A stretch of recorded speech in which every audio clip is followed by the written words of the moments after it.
السلام علیکم. پروگرام صحافی میں مطیع چاند. مذاکرات کا موسم ہے اور پاکستان تحریک انصاف اور حکومت بظاہر حکومت کے درمیان بھرپور مذاکرات ہو رہے ہیں. آخر یہ مذاکرات کا اونٹ کس کروٹ بیٹھے گا؟ اس حوالے سے آج خصوصی طور پہ ہم نے ریکویسٹ کی جناب رؤوف حسن کو، جو سابق ترجمان بھی رہے ہیں پی ٹی آئی کے اور اس وقت پی ٹی آئی کی پالیسی تھنک ٹینک کے سربراہ بھی ہیں. بہت شکریہ رؤوف حسن صاحب. مذاکرات کے حق میں ہیں آپ، مذاکرات ہونے چاہیے. یہ کام تو بہت پہلے ہونا چاہیے تھا، مگر بہرحال دیر آئے درست آئے. تو اس وقت تک جو مذاکرات کی پیش رفت ہے، آپ اس سے مطمئن ہیں؟ پہ کوئی شک تو نہیں آپ کو؟ تھینک یو متی صاحب. It's a pleasure to be here with you. ابھی تک مذاکرات ہوئے نہیں ہیں. آغاز مذاکرات ہے، صرف جو ایک میٹنگ ہوئی ہے اس میں میرا خیال ہے تھوڑا بہت ان لوگوں نے بات کی ہے، کچھ تھوڑی بہت ہم نے بات کی ہے. ہمارا ڈیلیگیشن بھی کمپلیٹ نہیں تھا بیکاز اس دن وہ لوگ موجود نہیں تھے. کوئی اپنے بیل میں تھا، کوئی ملک سے باہر تھا وغیرہ. لیکن انسسٹ کیا گیا کہ جی آج پہلی ملاقات ہم کر لیتے ہیں، اس کے بعد سیکنڈ کو ہے. اب میرا خیال وہاں سبسٹینٹیو گفتگو ہوگی. نیت کی بات ہے جہاں تک متی صاحب کے جو 2.5 سال ہوا ہے اس کے بعد نیتوں کے اوپر بلیو کرنا بڑا مشکل کام ہے. میں اسٹاپ شارٹ آف سینگ کہ جی مجھے ان کی نیت کے اوپر شک ہے، لیکن نیت کے اوپر کوئی دوسری قسم کی کیفیت یا دوسرا قسم کا یقین بھی نہیں کیا جا سکتا. بہت مشکل ہے. وہ بھی یہی سوچتے ہیں؟ بالکل، وہ اپنے تئیں سوچ سکتے ہیں، لیکن آئی ڈونٹ نو کہ ان کی وجوہات کیا ہیں کہ ہمارے بارے میں یہ سوچتے ہیں. مگر یہ جو ایک قسم کا سول نافرمانی کا جو اعلان کیا گیا اور اب کہا جا رہا ہے کہ یہ اعلان واپس نہیں لیا جائے گا، تو اس کا کیا مطلب لیا جائے؟ ایک طرف آپ مذاکرات کی بات بھی ہو رہی ہے، دوسری طرف سول نافرمانی کا اعلان بھی واپس نہیں لیا جا رہا، تو پھر اس کا کیا مطلب لیا جائے؟ میرا خیال ہے کہ مذاکرات کے 1-2 دور ہوں گے تو اس کے بعد زیادہ ڈیفینیٹیولی کچھ کہا جا سکتا ہے کہ اونٹ کس Karot, as borrowing your words, کس کروٹ بیٹھے گا. ابھی تک تو کوئی بہت زیادہ امید لگانا ان مذاکرات سے میرا خیال ہے کہ وہ ہمارے لیے ایک غلط اقدام ہوگا. ہم دیکھتے ہیں کہ کس طریقے سے بات آگے بڑھتی ہے، کیونکہ ہماری انٹینشن یہ نہیں ہے کہ جی ہم 6 مہینے یا سال لٹ کے رہیں، وہ نہیں. سو خان صاحب نے ایک انڈیکیشن دی ہے 15 جنوری کی، جو ہماری مذاکراتی ٹیم اب تک آپ دیکھ لیں کہ کہاں ہوتا ہے. اس کے بعد ہم اس کو ری اسیس کریں گے کہ کیا آگے کس طریقے سے بڑھنا ہے. لیکن آپ نے صحیح کہا کہ جو سول نافرمانی کی تاریخ ہے اس کو انہوں نے واپس نہیں لیا، بالکل نہیں لیا. تو 15 جنوری کیوں؟ میرا خیال ہے 2 ہفتے بہت ہیں. 2 ہفتے بہت ہیں. 1 ہفتہ یہ بھی مل گیا ہے سوچنے کے لیے پہلی میٹنگ اور سیکنڈ میٹنگ کے درمیان. سو 3 ہفتے ٹوٹل ہو جاتے ہیں. آئی تھنک اس وقت تک انٹینشنس اور فالوڈ بائی سبسٹینٹیو اسٹیپس جو ہیں وہ بڑا کلیئرلی سامنے آ جائے گا. ہماری بیسک 2 ڈیمانڈز ہیں کہ نمبر 1 کہ جی جو بے گناہ قیدی ہیں، جو پولیٹیکل پرزنرز ہیں، پرزنرز آف کانشنس ہیں، ان کو چھوڑا جائے. اور دوسرا یہ کہ جی 2 کمیشنز بنائے ہیں آپ، انڈیپینڈنٹ کمیشنز 9 مئی کو اور 26 نومبر کی جو بہت انفارچونیٹ واقعات تھے، خونی واقعات تھے، ان کا وہ ریویو کریں ان کو. اور یہ 2 چیزیں 15 جنوری سے پہلے ہونا ضروری ہے مذاکرات کے لیے. دیکھیں گے کہ کہاں تک ہو جانی چاہیے. اگر انٹینشنز ٹھیک ہیں، اگر ان کی نیت ٹھیک ہے، تو میرا نہیں خیال کہ کوئی اس میں مذائقہ ہونا چاہیے. ہم کچھ مانگ تو نہیں رہے، ہم تو کمیشنز بنانا چاہ رہے ہیں کہ جی وہ اس کی وہ تحقیقات کریں.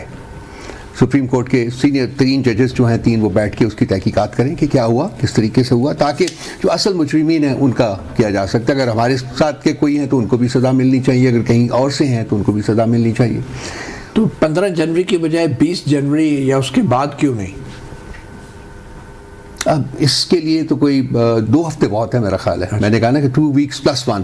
لیکن یہ کیا اس کا مقصد یہ ہے کہ صدر ٹرمپ کے عہدہ سنبھالنے سے 5 دن پہلے یہاں پہ چیزیں طے ہو جائیں، بیٹل لائنز ڈرا ہو جائیں، تاکہ امریکی انتظامیہ جو نئی ہوگی اس کے لیے بھی جلد فیصلہ کرنے کا ایک ماحول بن جائے پاکستان کے حوالے سے؟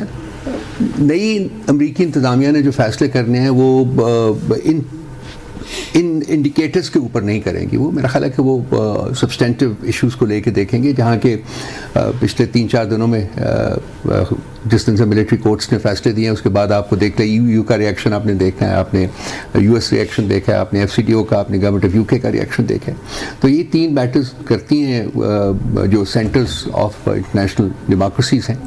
تو اس کے حساب سے تو میرا خیال ہے کہ بہت اسٹرانگ ریزرویشنز ہیں لوگوں کو جو جس طریقے سے حالات پاکستان میں آگے بڑھ رہے ہیں. مگر امریکی انتظامیہ جو نئی آ رہی ہے وہ زیادہ اہمیت اس لیے اختیار کر گئی ہے کہ ان کے جو نامزد ایک ایلچی ہیں رچرڈ گنل، انہوں نے پہلے تو ٹویٹس کی بہت زیادہ کہ فری عمران خان، اور پھر انہوں نے آج ایک انٹرویو بھی ان کا سامنے آ گیا ہے جس میں وہ ایک بار پھر بتا رہے ہیں کہ وہ عمران خان ایک اچھے لیڈر تھے اور ان کے بڑے اچھے تعلقات تھے. ذرا ایک دفعہ سن لیتے ہیں ان کو آج جو انہوں نے انٹرویو دیا ہے، پھر آپ سے بات. میں نے سنا ہے ویسے، لیکن آپ سنا دیجئے سامعین کو بھی. تو رؤف حسن صاحب، رچرڈ گنل کے اس بڑے ہی غیر معمولی بیان کو آپ ویلکم کرتے ہیں، آپ ان کا شکریہ ادا کرتے ہیں امریکی حکومت کا یا رچرڈ گنل کا؟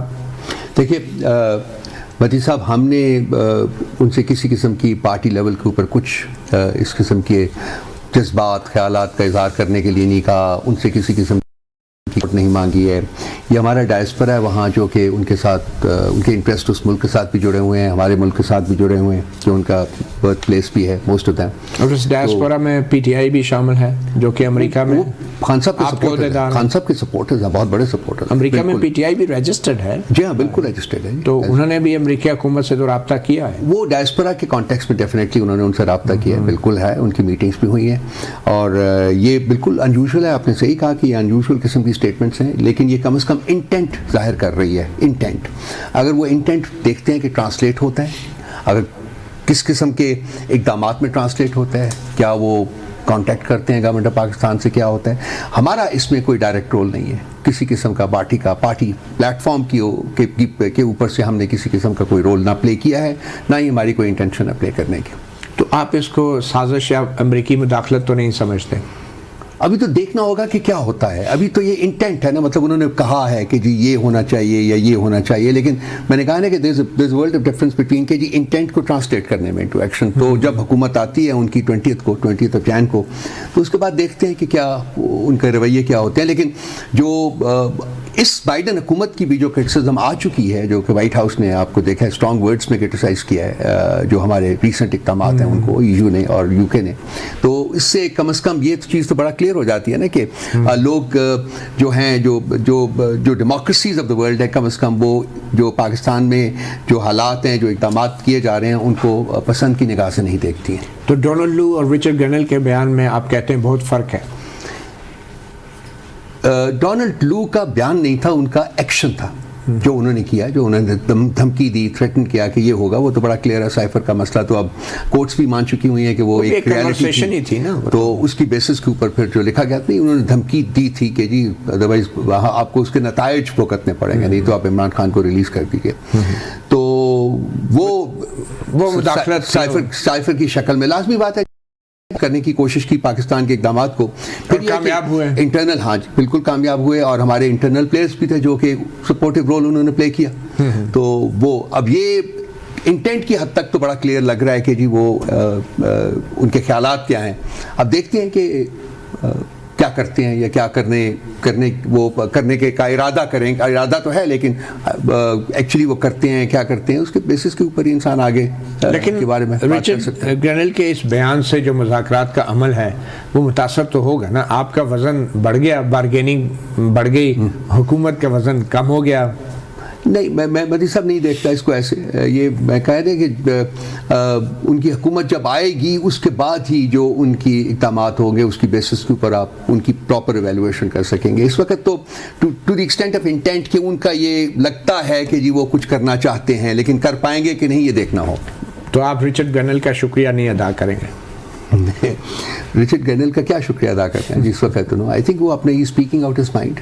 کیونکہ دیکھیں Richard گنل is not Zulfi Bukhari صاحب نے شکریہ کی ٹویٹ کی. رچرڈ گنل صاحب اکیلے بندے نہیں ہیں. یہ مطلب آپ کوئی بھی انٹرنیشنل، آپ UN کی باڈی لے لیجیے، ہیومن رائٹس انہوں نے کیا کہا ہے، آپ کامن ویلتھ کی باڈی لے لیجیے، آپ ان کو دیکھ لیجیے، آپ EU کو دیکھ لیجیے، ان کی پارلیمنٹ میں دیکھ لیجیے، آپ کانگریس US کانگریس کو دیکھ لیں، US سینٹ کو دیکھ لیجیے، ہاؤس آف کامنس کو دیکھ لیجیے، کہیں بھی آپ چلے جائیں، EU ان کی دیکھ لیجیے. ہماری جو ڈومیسٹک باڈیز ہیں ان کو دیکھ لیجیے، الیکشن کے بارے میں انہوں نے کیا کہا ہے، ہیومن رائٹس کے بارے میں کیا کہا ہے. تو یہ کچھ ڈھکی چھپی بات تو ہے نہیں ہے نا، سب کو پتہ ہے کہ کیا ہو رہا ہے ملک میں.